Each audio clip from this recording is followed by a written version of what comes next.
जो अपने आप में तृप्त है, अपने आप में समाहित है, उसने तो शरीर को पहले ही छोड़ दिया। शरीर छूटना न छूटना कोई महत्व ही नहीं रखता।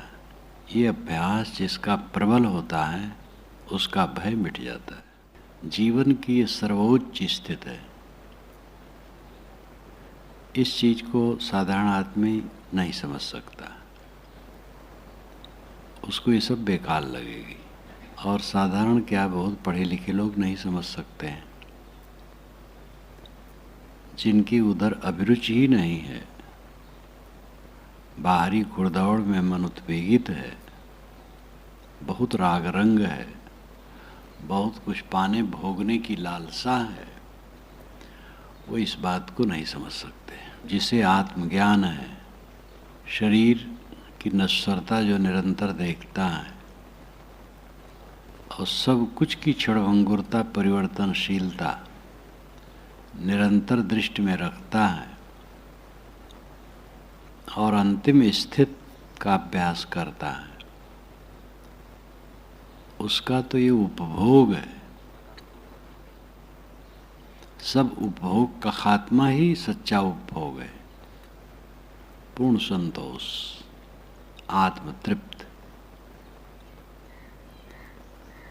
अहंता, ममता और कामना छूट जाने पर अपने को समेटने में कोई देरी नहीं लगती। किसी वस्तु में अहंकार नहीं, किसी में ममता नहीं और कोई कामना नहीं। ऐसा मन जब हो जाता है तो अपने को समेटने में कोई देरी नहीं रहती। जब चाहे मन को समेट ले। जिस शक्ति से मन को फैला करके हम काम करते हैं, उसी शक्ति से मन को समेट सकते हैं। जिस शक्ति से हम इंद्रियों को बाहर प्रेरित करके व्यवहार करते हैं, उसी शक्ति से इंद्रियों को समेट करके अंतर्मुख हो सकते हैं। समझ सही होनी चाहिए। बाहर लिप्सा होने से ये काम बहुत मुश्किल है। बाहरी चीज़ों में राग रंग, लिप्सा, कामना, ये सब जितनी होगी ये काम मुश्किल होगा। और जितनी आसक्ति कटेगी, राग रंग कटेंगे, उतना ये सरल होगा। मौत सबके निकट निरंतर आ रही है, क्षण क्षण। आदमी भले सोए, मौत सोती नहीं, वो चलती रहती है हमारी तरफ।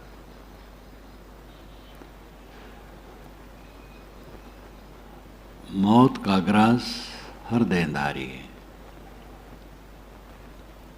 और जो देह को स्वीकार देता है उसको कौन सी मौत है। देह मिटती है, देह की तो मृत्यु हर क्षण होती है। जन्म हुआ है और जन्मते ही मृत्यु शुरू हो गई है। क्षण क्षण मर रहा है शरीर। आगमा पाई, बनने बिगड़ने वाला, इसमें क्या रखा है। विचारों का प्रवाह जिसके चित्त में चलता है, उसके चित्त में कोई विकार नहीं ठहरता है। विचारों का प्रवाह तब चलता है जब इसके लिए चिंता हो।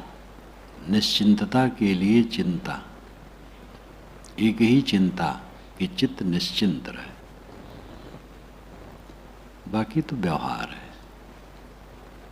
व्यवहार जो करनी है उसको करना चाहिए। कितना ज्ञान हो जाए और कितनी अंतिम स्थिति में आदमी रहे, तो भी उसे खाना चाहिए, पहनना चाहिए और छाया में रहना चाहिए। और अनेक जीवन धारणोपयोगी वस्तुएं होती हैं जिनका प्रयोग करना पड़ता है। एक बार देखा, अयोध्या से दक्षिण था, तो एक भक्त एक संत को लेके आए। संत की उम्र 35 की रही होगी, वो नंगे थे एकदम, कुछ भी शरीर में नहीं था, बिल्कुल नंगे। उनको कोई रोग हो गया था तो डॉक्टर के पास ले गए थे।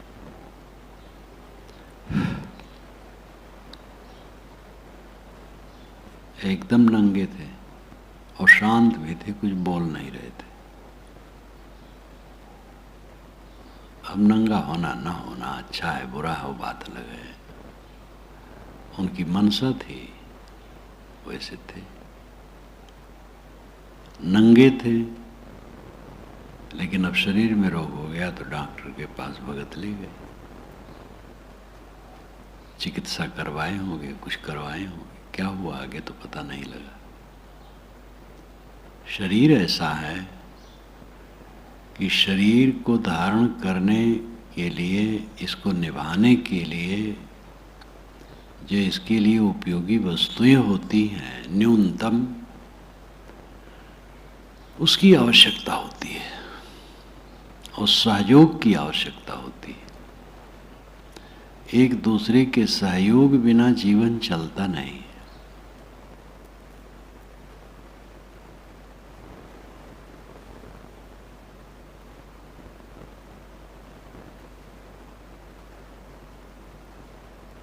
विवेक पूर्वक होता है,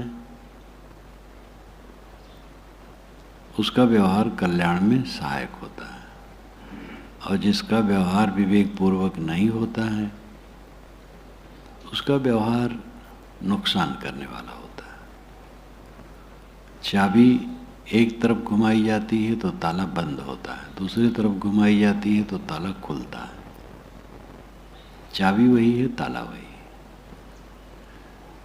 एक दिशा में घुमाने पर खुल जाना, एक दिशा में घुमाने पर बंद हो जाना, इतने में कितना फर्क हो जाता है। मन वही है, शरीर वही है, प्राणी पदार्थ वही है, दिन रात वही है, लेकिन मन में बोध है और बोध के अनुसार जीवन की रहनी है तो सारे बंधन खुलते चले जाते हैं।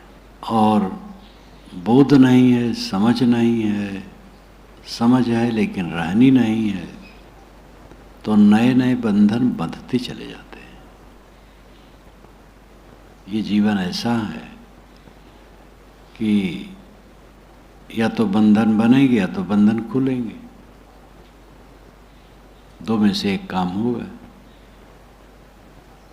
राग करोगे, मोह करोगे, ममता करोगे, एक एक बंधन बनता चला जाएगा। राग छोड़ दोगे, एक एक बंधन खुलता चला जाएगा। सबसे बड़ी उपलब्धि है आत्मसंतोष। लोग भावुक हो जाते हैं और भावुकता लेकर के वे परेशान हो जाते हैं। भावुक नहीं होना चाहिए। इधर गोरखपुर की तरफ जब मेरे कार्यक्रम थे, कुशीनारा इत्यादि में, तो अखबारों में छपते थे। तो एक नेता कल आए थे, ये बिल्कुल नेपाल के बॉर्डर पर भारत के रहने वाले, जो कैबिनेट मंत्री इत्यादि भी हुए हैं, बहुत समझदार लगे। मुझसे 2 वर्ष की उम्र ज़्यादा रही। कल आए थे और उनके साथ हाई कोर्ट के रजिस्ट्रार इत्यादि थे। तो रजिस्ट्रार ने कहा, हम तो महाराज यहाँ कार्यक्रमों में आते हैं, अधिवेशन में तो बिल्कुल आते हैं, हाई कोर्ट के बहुत लोग आते हैं, और हम लोग खुसरो बाग में बैठते हैं तो यहाँ की खूब चर्चा होती है। नेता कहे कि महाराज मैंने अखबार में पढ़ा कि आप जात पात के विरोधी हैं, शुद्ध मनुष्यता को मानते हैं।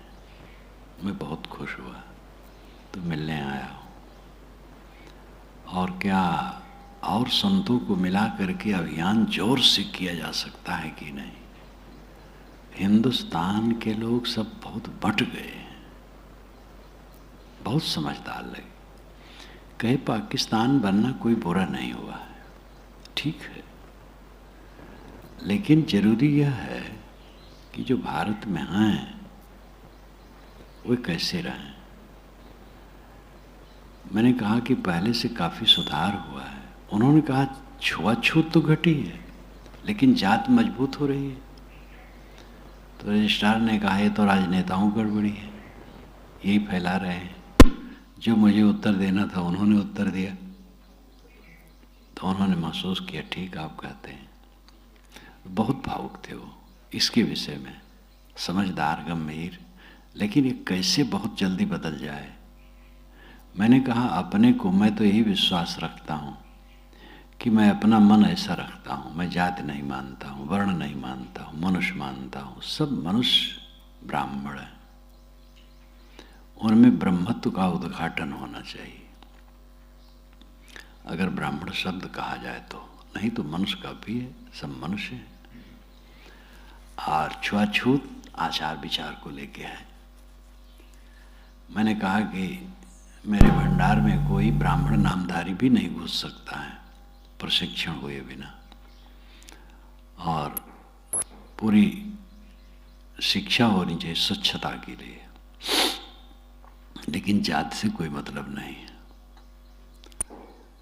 और वो मेरा कार्यक्रम कैसे मिलता है पूछे, बहुत उत्सुक रहे।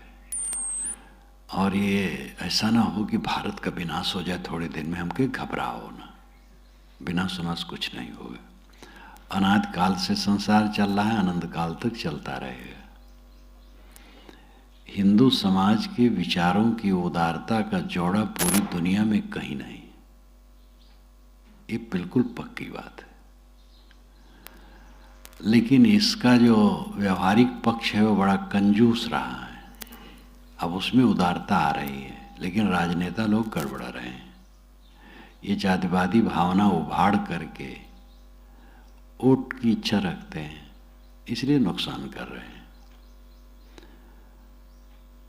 हमारे हृदय में ये न हो और हम शुद्ध मनुष्य भाव को लेकर के चलें और दूसरे को यही राय दें, ये काम करना है। घबराने से, बहुत बेबल होने से ये सब होने वाला नहीं है। समझाया। मैंने कहा मैं अपने को सुधार लूं, यही मैं सही समझता हूँ। कहे बिल्कुल ठीक है, अपने अपने सब सुधार लें, पूरा देश सुधर जाए। तो कुछ लोग बहुत भावुक हो जाते हैं और भावुक हो करके चाहते हैं कौन ऐसा काम किया जाए जिससे एक डंडा घुमावे और पूरा सब सुधर जाए। अब ऐसा कभी नहीं हुआ है। मनुष्य के मन का कोढ़ ऐसा है। ये जो हम कहते हैं मुसलमान लोग सब कुछ नहीं मानते हैं, ये तो दिखावा है, कहने भर का है। जो शेख सैयद पठान है वह दुनिया चौलाहा को अपने समान मानेंगे, बहुत मुश्किल है। गुर्राते हैं अपने को कि हम बड़े हैं। ऐसे हर जगह, ईसाइयों में है, सब जगह है। ये मन का कोढ़ है, पाप है। मनुष्य को छोट मानना, इससे नीचता कुछ है ही नहीं। शरीर का रंग, कद, दुबला मोटा, ये सब तो इसमें क्या रखा है। शुद्ध मानवता एक है। तो बात ये याद आई, कहे आपके प्रवचनों की पुस्तक हो तो दीजिए। मैंने कहा कैसेट भी है। कह नहीं कैसेट नहीं, पुस्तकों खूब मनन करूंगा। तो मैंने कुछ दिया, वो पैसा देना चाहे, मैंने कहा है मेरे तरफ से। आदमी बहुत अच्छे लगे, बहुत सही। कहे मैं राजनीति में बिल्कुल नहीं जाना चाहता था, लोग मुझे घसीट के ले गए, और अभी भी नहीं चाहता। मैं यही चाहता हूं कि भारत में एकता, मनुष्यता, केवल मनुष्यता, बस इतना चाहता हूं और कुछ नहीं चाहता। मैंने कहा आपकी चिंता बहुत सुंदर है। तो किसी बात पर सोचना, निर्णय करना और उसके अनुसार चलना एक अलग बात है। और भावुक हो करके बेबल हो जाना और ये सोचना कि मैं सबको बदल दूं, कोई ऐसा उपाय हो, कहाँ है। स्वामी विवेकानंद बहुत भावुक थे, तो एकदम पत्र लिखें अपने शिष्यों को, बच्चों टूट पड़ो पूरे भारत पर, बदल दो, उठा करके सब बदल दो। और जब देखें वो लोग नहीं मानते कि कुछ नहीं, सब बकवास है, हिमालय में जाके ध्यान करना है, अपना दुख दूर करना, कुछ नहीं होगा। एकदम भावुक, योग्यता थी, भावुकता थी, भावुकता से उन्होंने किया भी। भावनाहीन आदमी क्या कर सकता है। लेकिन मात्रा से अधिक भावुकता दुख देती है। उन्होंने एक जगह लिखा, मैं भावुक हूं। जैसे किसी को बच्चा ना हो, एक बिल्ली पाल रखी हो, तो बिल्ली पर सारा स्नेह उड़ेल दे, वही दशा मेरी है। मैं भावुक हो जाता हूं और परेशान हो जाता हूं। तो जो मात्रा अधिक थी भावुकता की, उससे वे आंदोलित बहुत हो जाते थे। लेकिन उनकी गंगा धारा की तरह निश्चल चित्त की वृत्ति एकदम कितना बढ़िया। और इसीलिए उत्साहित होकर के थोड़ी उम्र में उन्होंने इतना काम किया। तो भावुकता की जरूरत है। कोई भी मात्रा से अधिक चीज होगी वो खराब करेगी।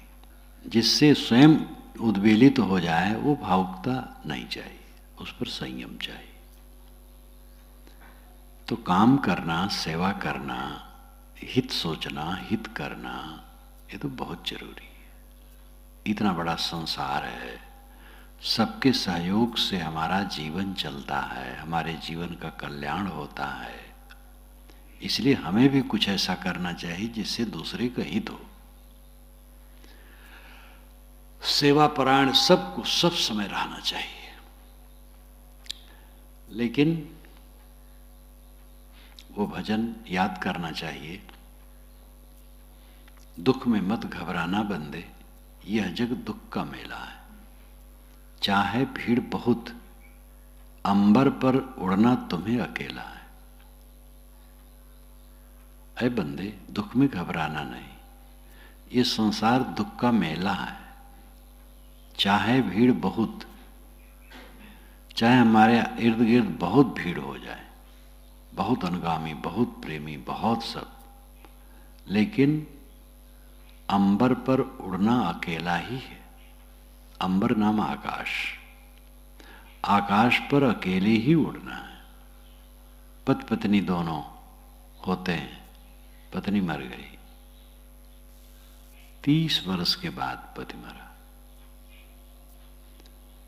जब तक वो मरा तब तक तो फिर आगे अगर स्त्री शरीर में आई होगी और मनुष्य शरीर में, तो उसके बाल बच्चे सब कुल हो गए होंगे, और उससे कुछ मतलब नहीं।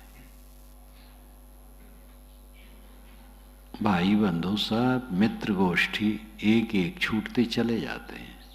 कहाँ किसके साथ कौन है। अंबर पर उड़ना तुम्हें अकेला है। ऐ पंछी, आकाश में तुम्हें अकेले उड़ना पड़ेगा। पत्नी, पति, पुत्र, पिता, भाई, गुरु, शिष्य, मित्र, कोई किसी के साथ अंत में होगा नहीं। बस मिले हो, प्रेम से रहो, एक दूसरे के साथ सुंदर बर्ताव करते हुए, और अपने मोह के बंधन को काटो। जो समझ पाएगा वो ये करेगा, जो नहीं समझ पाएगा नहीं करेगा। उत्साह से यहाँ भी आने वाले हैं, उत्साह से आ गए, कुछ दिन रहते हैं तो लगता है ठीक ठाक नहीं, और उनके मन में सुख की कामना, अनेक कामनाएं होती हैं, वो खुरखुंड मचाते हैं, बेचैन करते हैं, तो यहाँ से चले जाते हैं। कितने लड़के घर से आते हैं तो उनको समझाओ कि देखो जल्दीबाजी मत करो। नहीं साहब, जल्दीबाजी करके नहीं आया हूँ, सिर पर कफनी बांध करके आया हूँ, अब लौटना नहीं है, चाहे तन धुजी धुजी उड़ जाए, लेकिन उन्हीं में से ऐसे लोग हैं कि अपना बोरिया बिस्तर बांधते हैं तो चलते समय मिलते नहीं, चुपचाप चले जाते हैं, कोई देखने न पाए, क्योंकि उत्साह में आए, विचार तो है नहीं, विवेक है नहीं, समझ है नहीं। यहाँ जो समझ दी जाती है वो भी उनमें प्रवेश नहीं हो पाता है, तो ले दे करके कुछ दिन घसीट लेते हैं, और अंत में देखते हैं ठीक ठाक नहीं, वही ठीक रहा तो चले जाते हैं। और जब वहाँ जाते हैं तो कुछ दिन में बिल लाते हैं, तो उनमें से कई जब मिलते हैं तो पूछा जाता है, कहो संतोष हुआ? अरे संतोष का हुआ, नरक हो गया, क्या कर डाला। काशी में एक संत रहे, संत काव रहे, बिल्कुल नौजवान, सुंदर, लंबा। मैं बुरहानपुर पहली बार गया था, तब वो आए थे, तो आए, खाए पिए नहीं, रहे, अलग से दिखते थे, गोरे, सुंदर, लंबे। उम्र उस समय उनकी 27-28 से ज़्यादा नहीं रही होगी। काशी के थे। वो कहे मैं रोकूंगा नहीं, आगे जाना है, सूरत, बंबई गए। मैं पुस्तकें छपा रहा था, ये तो 53 की बात है, 62 की बात है, मैं पुस्तकें छपा रहा था। काशी में एक प्रौढ़ व्यक्ति ठंडी के समय सड़क में मिला, कहे भगवान आप कहाँ हैं? बड़ा मीठा शब्द। मैंने कही विश्वेश्वर प्रेस के ऊपर तल्ले में रहते हैं, महाराज मैं मिलना चाहता हूँ, जब चाहो मिलो। तो एक दिन आए, बैठे, अब भारी भरकम शरीर हो गया था, वो सौंदर्य नहीं था, वो लालित्य नहीं था, खुरदरा सब, मोटा, बहुत ही फर्क, कोई मिलान नहीं। बातचीत किए, कौन सी पुस्तक छप रही है, मेरे लायक क्या? मैंने कहा बीजक शिक्षा छप रही है। कहे महाराज मैं चाहूँगा उसको पढ़ना। बस रोने लगे। क्या कहूँ, मेरी माता काल हो गई मेरे लिए, वो मोह माया फैलाई, अब मैं फिर आके फंस गया। मैंने कहा आप घर छोड़ दिए थे? कहे हाँ महाराज मैं घर छोड़ दिया। तो बताए, टाइम बताए, कुल बताए। मैंने कहा अच्छा, मैं घर छोड़ के गया था, वही मुझे घर छोड़े 10 दिन बीता था, बुरहानपुर में था, और आप गए थे। कहे बस बस महाराज वही है। हम कहे अब आज बिल्कुल कुल फर्क हो गया, और रोने लगे। कहे क्या कहूँ महाराज, ओ व्यापारी परिवार के थे। फिर गोपाल दास की प्रशंसा करने लगे जो हमारे प्रेस मालिक थे, कि महाराज तो संत है, और सचमुच भी थे, संत स्वभाव। अब योग्य व्यक्ति थे वे, लेकिन उत्साह में निकले। मातक दोष दे रहे थे, माता काल हो गए। माता बेचारी क्या करेगी, माता की ममता होती ही है। गोस्वामी जी ने कहा है, शीश उघारन किन कहो, बरज रहे प्रिय लोग, घर ही सती कहावती जरती नाह वियोग। तुम पति मर गया तो उसको उसके साथ जलने के लिए सिर खोल करके चल पड़ी कि दाह करूंगी अपने शरीर का, लेकिन ठहर नहीं पाई और चिता से उठ करके भाग खड़ी हुई। ये कौन उचित हुआ? शीश उघारन किन कहो, परज रहे प्रिय लोग, घर ही सती कहावती जरती नाह वियोग। अरे पति के वियोग में रहती, दूसरा पति न करती, तो घर ही में सती कहलाती, क्यों गई? इसी प्रकार लोगों को समझ नहीं है तो भटकते हैं। कुछ आने वाले भी भटक करके इधर उधर अपने को बिखेर देते हैं। वे धन्य है जिनकी समझ सही है। गृहस्थ हो, विरक्त हो, कोई भी हो, सबको शरीर छोड़ देना है, और शरीर छोड़ने का भय सबको मिटाना चाहिए। निर्भय स्थित पूर्ण निर्भय स्थित जीवन का परम फल है। आज शरीर छूटने का अवसर आए तो क्या फर्क पड़ता है? क्या छूटेगा मेरा? कुछ है ही नहीं है। नंगा नाचे फटे कहो। नंगा अगर आदमी नाचे तो क्या फटेगा? कुछ पहने ही नहीं है। जब सब कुछ अस्वीकृत हो गया तो उसको कौन सी पीड़ा है, कौन सा संताप है? इसलिए विचारों का प्रवाह निरंतर उठते बैठते, काम धंधा करते विचारों का प्रवाह रखो। अहंता, ममता और कामना, इनको काटते रहो। कुछ मेरा नहीं और देह इत्यादि मैं नहीं हूं, कुछ मेरा नहीं है, मुझे कुछ चाहिए नहीं। जो चाहिए वो बिना चाहे होता रहेगा। खाना चाहिए, कपड़ा चाहिए, निवास चाहिए, उसके लिए चाहने की जरूरत नहीं है, सेवा करने की जरूरत है। मेहनत करो, जो जा रहा है मेहनत करे, वो सब मिलता रहेगा। और मृत्यु के दिन को निरंतर देखते रहो। मृत्यु बहुत प्यारी है, बहुत प्यारी है। झंझट सब खत्म, मृत्यु आई झंझट खत्म।